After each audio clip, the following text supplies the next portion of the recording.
Good morning, everyone. Time for Volume 5, Conspiracy Nation.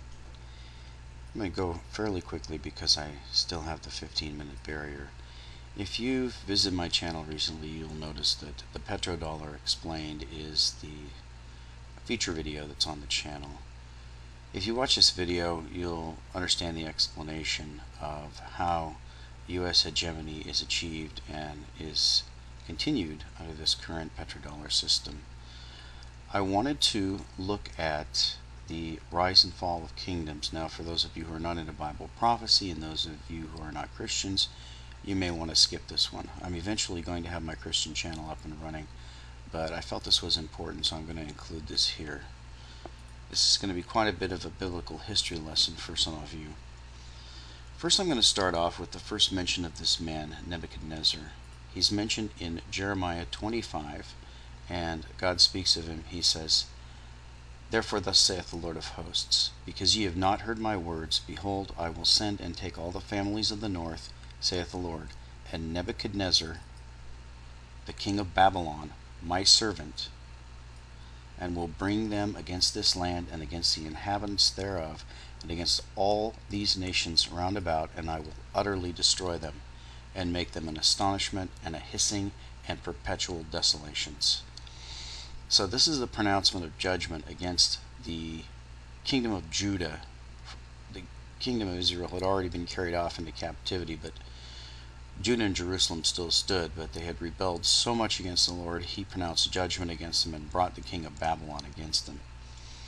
Now, in Jeremiah 28, we also see the power of this king, where the Lord says of him, "Then the word of the Lord came unto Jeremiah the prophet, after that Hananiah the prophet had broken the yoke from off the neck of the prophet Jeremiah, saying, Go tell Hananiah, saying, Thus saith the Lord, Thou hast broken the yoke of wood, but thou shalt make for them yokes of iron.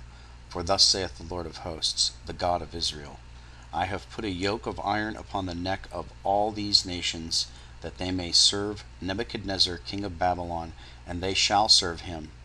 And I have given him the beasts of the field also." So, this is the first king that God appointed. This is a Gentile king that God appointed over all nations of the earth.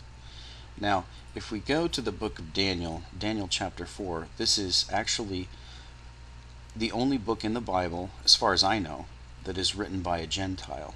This is actually King Nebuchadnezzar writing, and I'll read parts of it. "Nebuchadnezzar, the king, unto all people, nations, and languages that dwell on the earth, peace be multiplied unto you. I thought it good to shew the signs and wonders that the high God hath wrought toward me. How great are his signs, and how mighty are his wonders. His kingdom is an everlasting kingdom, and his dominion is from generation to generation." Now, I don't have time to read this whole thing, but the king was flourishing in the palace of Babylon, of course, the greatest kingdom that had ever been built, most powerful king that's ever been on the face of the earth. And he had a vision in his head of a tree. It grew into heaven, and it filled the earth. And then the holy watchers came down and said, "Hew the tree down." And the king was very disturbed. He knew of Daniel, who was in his court, who had already risen to fame because of his interpretation of the king's dream prior to that, of the image of gold, silver, etc.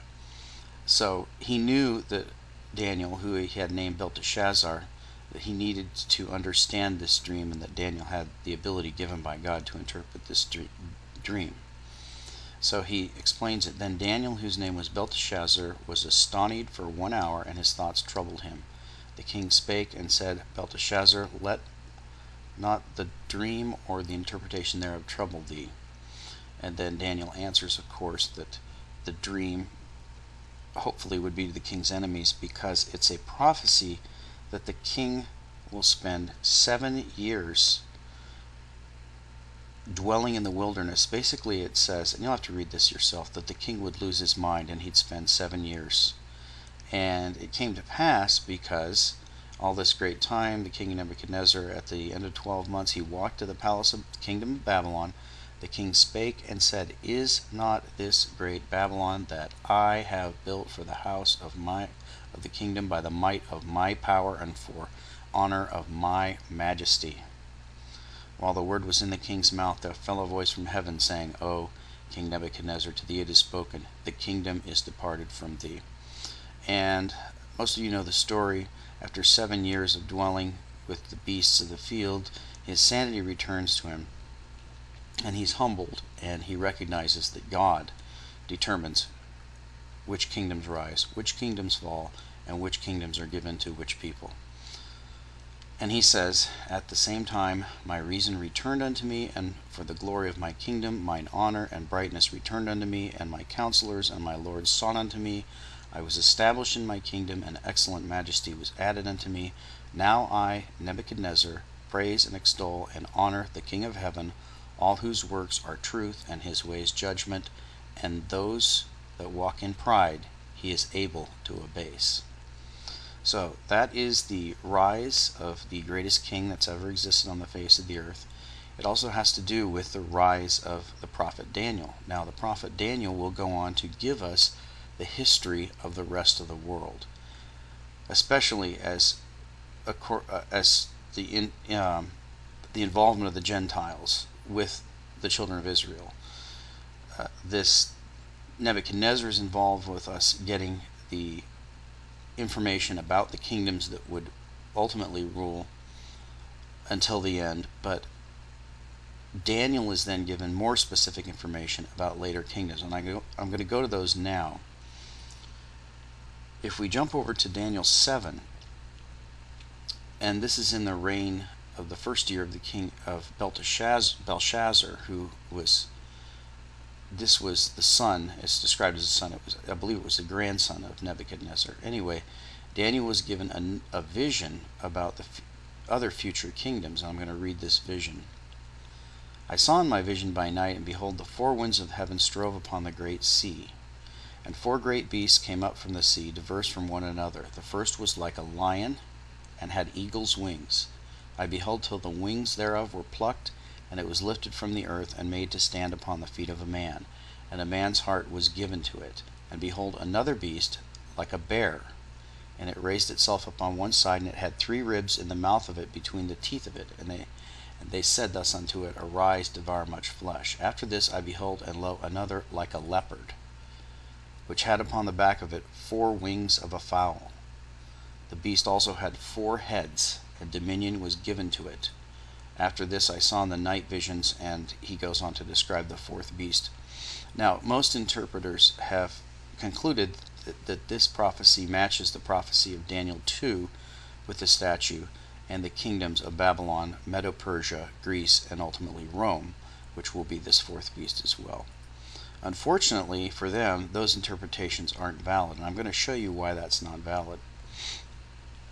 When Daniel wanted to understand the meaning of this vision, he says that he was grieved in his spirit, and his visions troubled him.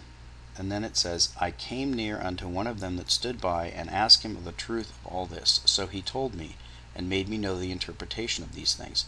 These great beasts are 4 kings, which are 4 kings, which shall arise out of the earth. This is the key phrase, shall arise out of the earth.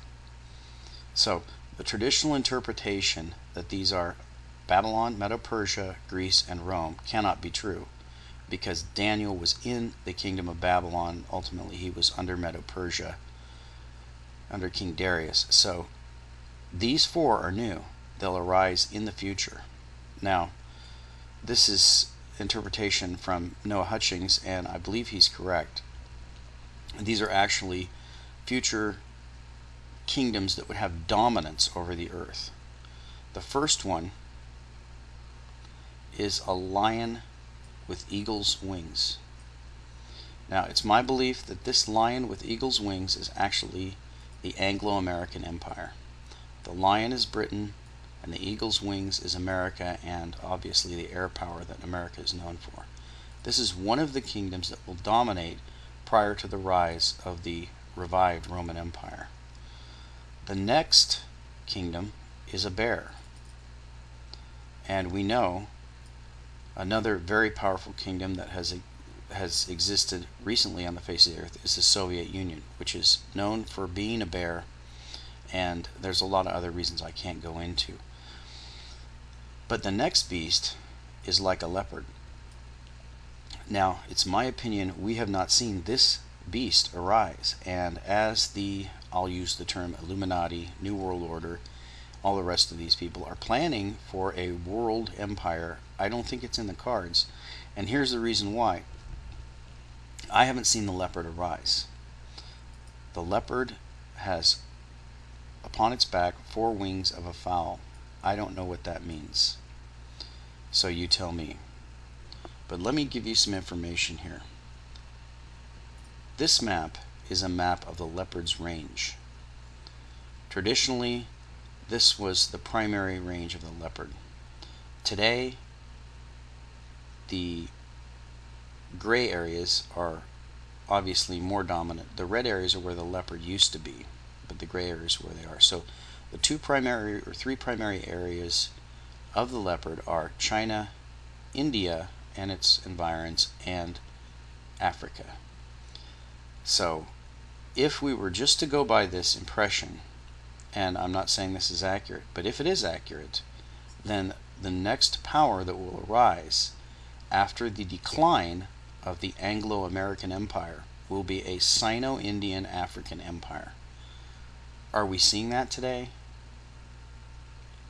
I don't know. I'll leave that up to you to interpret. But the key is that the petrodollar nation, which is now in complete dominance of all currencies and nearly all militaries, in my opinion, is somewhat in the situation that Nebuchadnezzar was when he walked about his palace and boasted about the great kingdom that he had built. As soon as he did that, the kingdom was taken from him. So, will a rising Sino-Indian African empire replace the dominance of the Anglo-American and Soviet empires? I think so. And if that's the case, I think that perhaps the New World Order planners have misstepped, possibly by a number of decades, and they've misplanned. And we have to remember, ultimately, it's God who determines which kings will rise to power, just like he did Nebuchadnezzar. He can bring kings to power and he can put down kings. And if he decides to bring them up, there's no one who can stop it. And if he decides to put them down, there's no one that can stop it. And we'll talk to you next time.